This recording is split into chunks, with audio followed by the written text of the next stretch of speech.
स्वर्ग में भ्रमण कर रहे नारद जी को यह देखकर बड़े हैरान थे कि धरती पर वह लोग तो बहुत खुश हैं जो धन के पीछे भागते हैं, और वे लोग बड़े दुखी हैं जो भगवान की भक्ति करते हैं।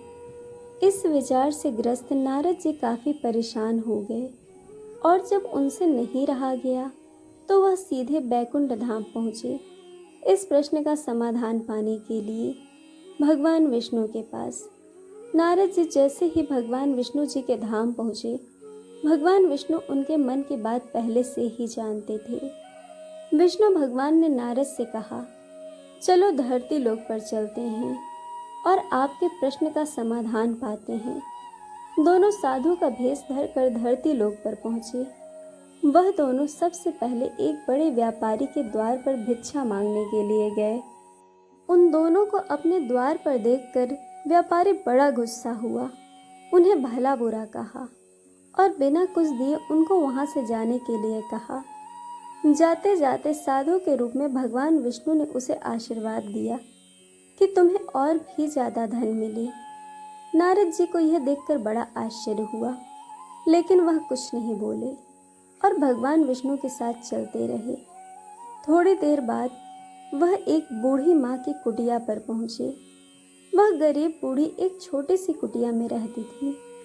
उसके यहाँ जाकर जब दोनों साधुओं ने भिक्षा मांगी तो बूढ़ी माँ बोली, मेरे पास तो आप लोगों को देने के लिए ज़्यादा कुछ नहीं है, लेकिन हाँ, मेरे पास एक गाय है जो दूध देती है।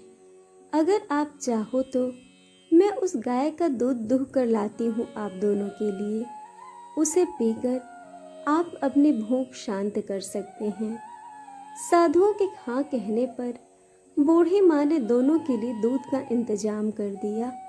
खुश होकर साधु के भेष में विष्णु भगवान ने जब बूढ़ी माँ से कहा कि बताओ तुम्हें क्या चाहिए, तो बूढ़ी माँ ने कहा, मुझे कुछ भी नहीं चाहिए, बस आप आशीर्वाद दीजिए, मेरे लिए इतना ही काफ़ी है।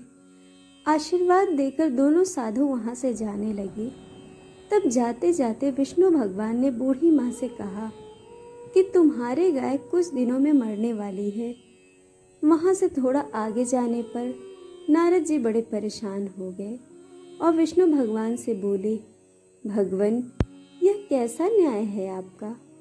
जिस व्यापारी ने हमारा इतना अपमान किया, हमें गालियाँ दी, आपने उसे और ज़्यादा धन पाने का आशीर्वाद दिया, और इस बूढ़ी माँ को जिसने हमारी इतनी सेवा की, हमारे लिए दूध की व्यवस्था की, उसे आप कहते हैं कि उसकी गाय जो उसके जीवन का आखिरी सहारा है वह भी मर जाएगी। ऐसा क्यों?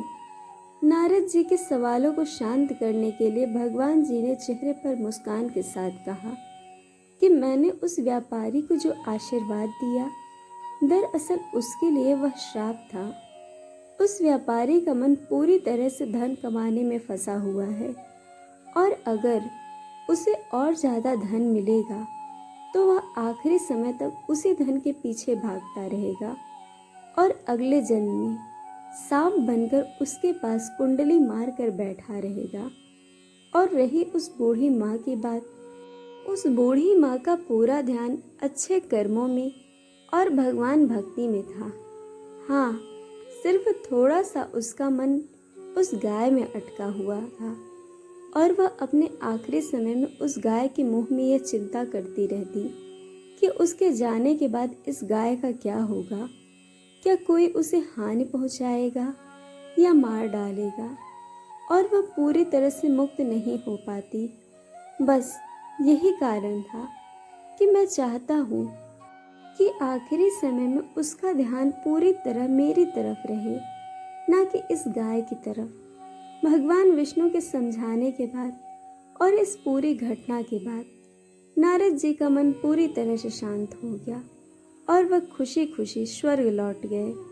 कहानी से हमें सीख मिलती है कि हमें अपना जीवन अच्छे कर्मों में समर्पित करना चाहिए, ताकि अंत के समय में भी हम अच्छे कर्मों के बारे में सोचें और भगवान के बारे में सोचें। और इस जन्म मरण के बंधन से मुक्त हो सके।